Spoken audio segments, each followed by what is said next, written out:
Hermitcraft has finally entered its 9th season, and we have yet to see what is in store for the future of Hermitcraft. Can you believe it? 9 whole seasons!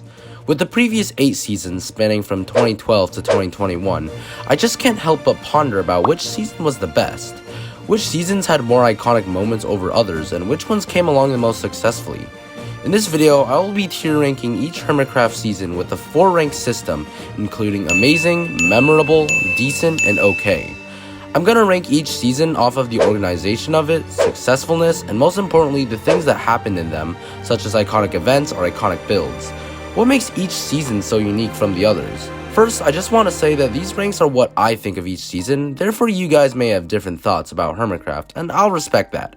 Just please don't get too heated if you have a different tier list of each season. Also, I haven't fully watched every season before season 7, so most of this information I can gather was from the Hermitcraft wiki and old Hermitcraft episodes. If you want to point out something that I missed, feel free to do so. Anyways, let's start off with season 1. Hermitcraft Season 1, the season that first got the ball rolling. The first ever season of Hermitcraft had some pretty iconic moments. It was much different than more recent seasons, but without this season, none of the other Hermitcraft seasons would exist. Season 1 was the backbone of what Hermitcraft was gonna be about. Sure, the season was very basic and simple compared to other seasons, but keep in mind that this is their first season. The Hermits did not know what they were getting into. Even though the projects probably weren't as impressive as modern Hermitcraft projects at that time, they were still pretty impressive. Each Hermit who had a base treated their bases like a creative canvas. Like Generic B made a base with high security and puzzles, Exuma made an island which he called Avalon, and Keralis built villages which were actually pretty advanced for Minecraft's time. They each collaborated together to make server projects like the Spawn Village or the Nether Hub. They literally had a shopping area inside the Nether. The Hermits of Season 1 were already much more skilled than your average Minecraft player of 2012. Speaking of Season 1's Hermits, they were much different than the current Hermits we see today. In fact, only 5 Hermits that still currently play on Hermitcraft have played in Season 1. Most of the Hermits that existed during Season 1 have long been forgotten, some of who are still recognized, and some who barely anyone knows about. Season 1 had some pretty memorable events, such as the formation of the B team, which consisted of Generic B, B-Dubs, Pungent, Schism, and more, and their rivalry with the Agency, which included Exuma Void and Biffa. Pranks were also a pretty common thing in Season 1, which would basically become a normalized thing throughout the entirety of Hermitcraft. Now, even though Season 1 had its successful projects and collaborations, since it being for the first season, there were many casualties. The season was much less organized than more recent seasons, but we all have to start somewhere. Season 1 had its first major catastrophe at the very beginning, where the server had to be restarted. It wasn't too big of a casualty though, since it literally just started. The first major difference in organization was that the server was hosted by Generic B instead of Exuma Void. Many Hermits would just commonly and randomly join or leave at will, but at the time, Hermitcraft wasn't really supposed to be too big of a thing. We did get some pretty surprising members on the server for short periods of time though, like Dinnerbone. Overall, Season 1 definitely wasn't as professional as other seasons, but it was pretty professional for that time, and it is very recognizable by OGs. Therefore, I am placing it in decent. Now on to Season 2. Hermitcraft Season 2 was probably one of the most recognizable and memorable seasons before Season 6. It was still much different than what we see today, but it was also already different than Season 1. For first, Generic B left Hermitcraft, making Exuma Void the new host from then on, which already made Hermitcraft's organization a bit different. A lot of the iconic Hermits that you see today joined during this season, such as Mumbo Jumbo, False Symmetry, Tango Tech, and many more. Along with the new members, Hermitcraft still had a large handful of the old members that still played. Some of the old Hermits who don't play anymore were still pretty iconic, like Pungence and Schism, Slipgator, Zul'jin, and much more. Season 2 already had much less casualties from Season 1, with the Hermits now more experienced. So many iconic projects took place during the season, such as the progressive building of Old Hermiton, as well as New Hermiton when the server had updated. The Hermits' bases were already more professional as well, such as Monkey Farm's Giant Skull, Exuma's Wasteland Desert Base devoid of sand, or Slipgator's Giant Spiral Ribbon. A much more handful of shops also occurred on the server, as well as pranks and events. Pungence and Schism were a pretty iconic duo as they pulled notorious crimes, even burning down Hypnotize's house. They were eventually sent to court and to jail. Now, even though Hermitcraft was starting to shape much more, it still had some ways that are much different and some faults. Hermitcraft was still slightly being overshadowed by Mindcrack, and a lot of the members we see today were still not a part of Hermitcraft.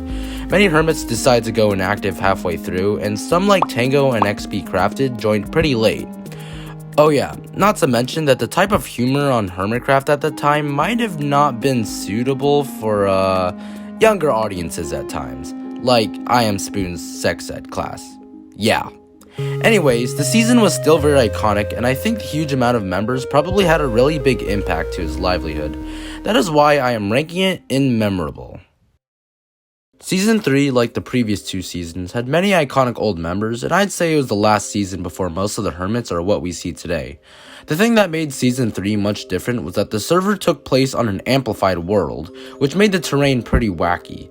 The season also gained a spike of popularity because of people like Etho and Dockham77 joining, who came from Mindcrack. The projects that took place were even more professional than before, with most of the hermits settling around in an area called Hermit Hills.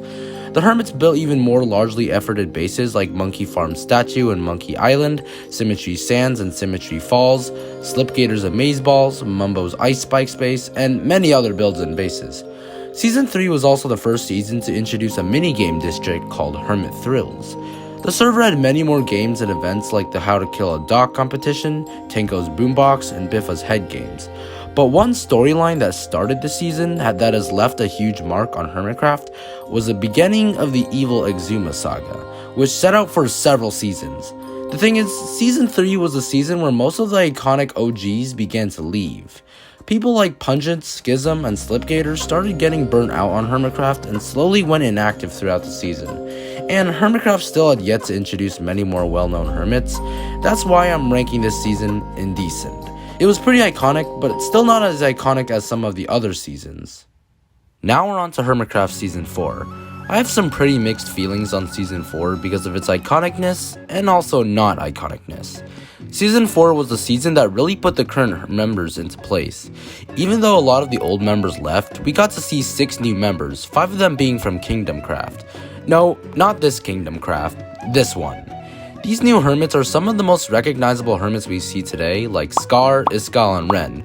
And then of course we have Vintage Beef, who came from Mindcrack.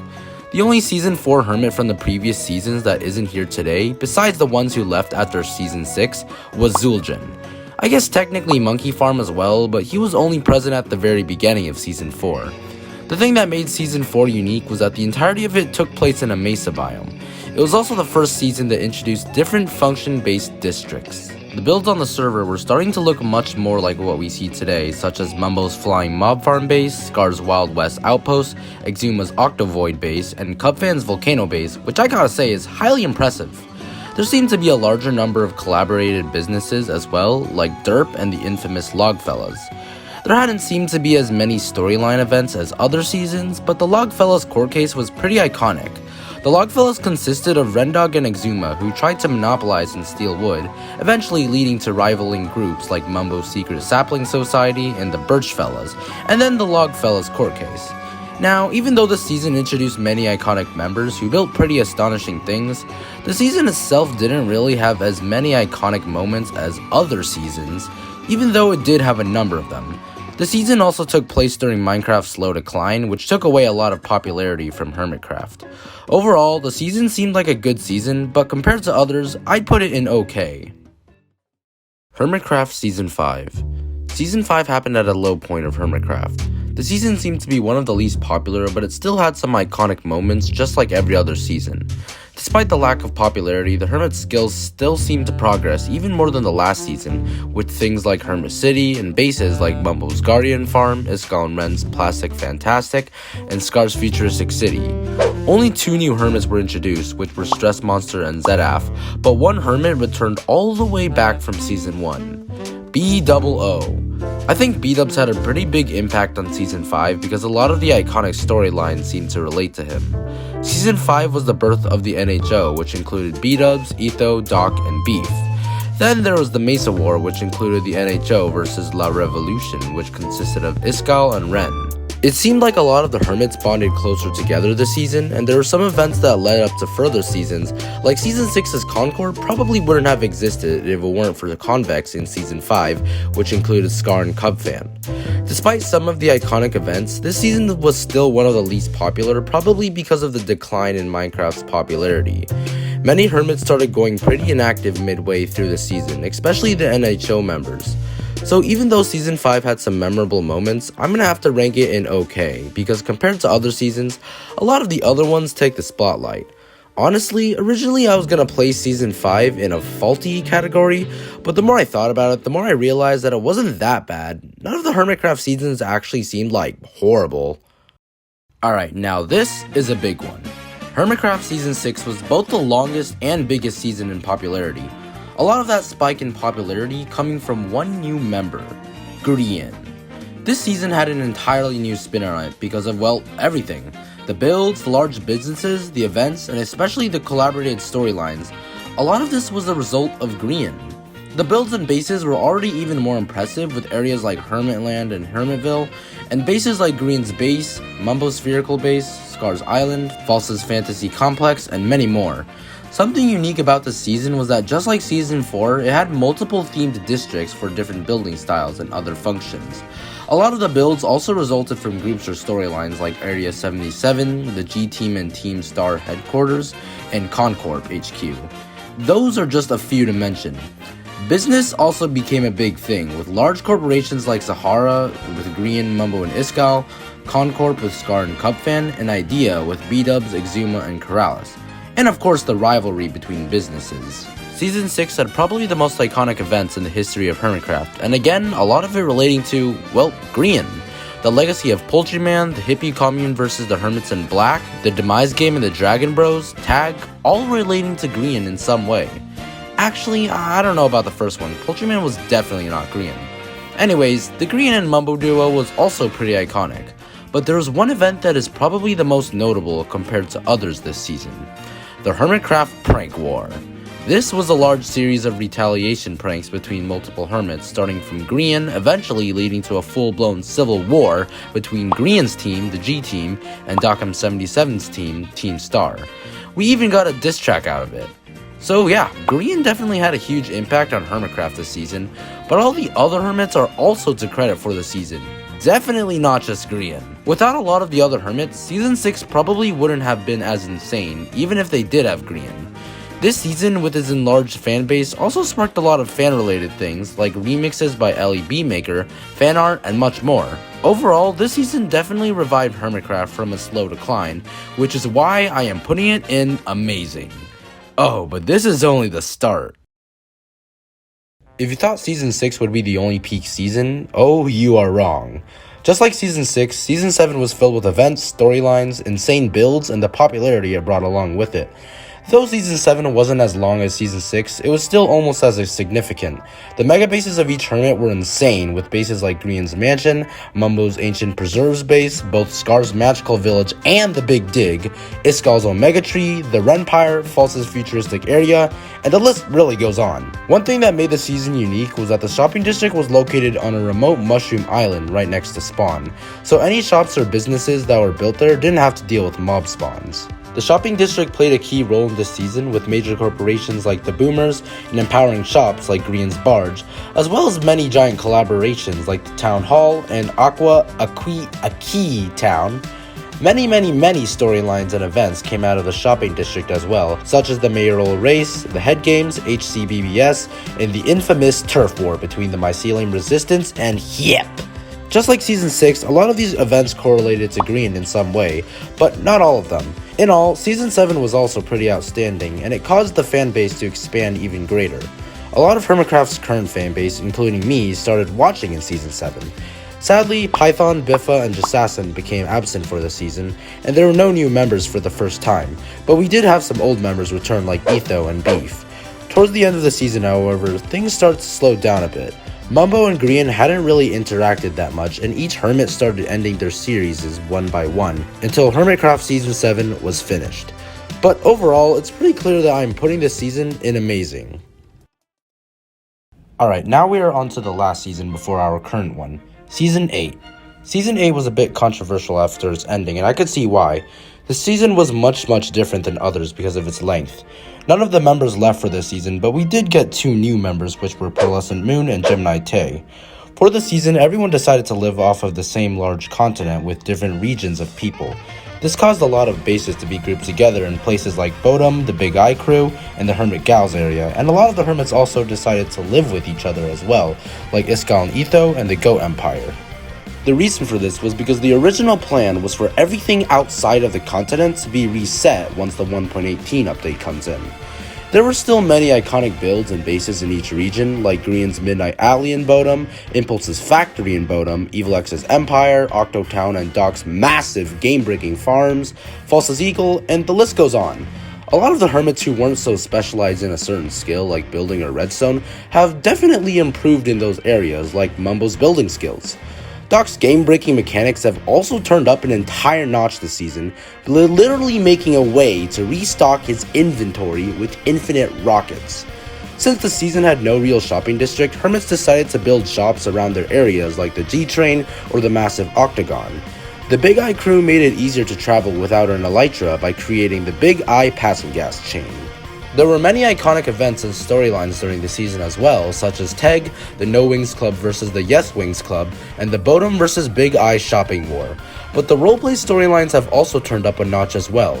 Evil X has returned this season and played a major role in Exuma's episodes, and the Hermitcraft storyline was a pretty huge thing for Raine and Donk, which lasted the entire season. But there was one storyline that became bigger than all: Moon Big. The moon's enlargement towards the end of the season really impacted the events of the season.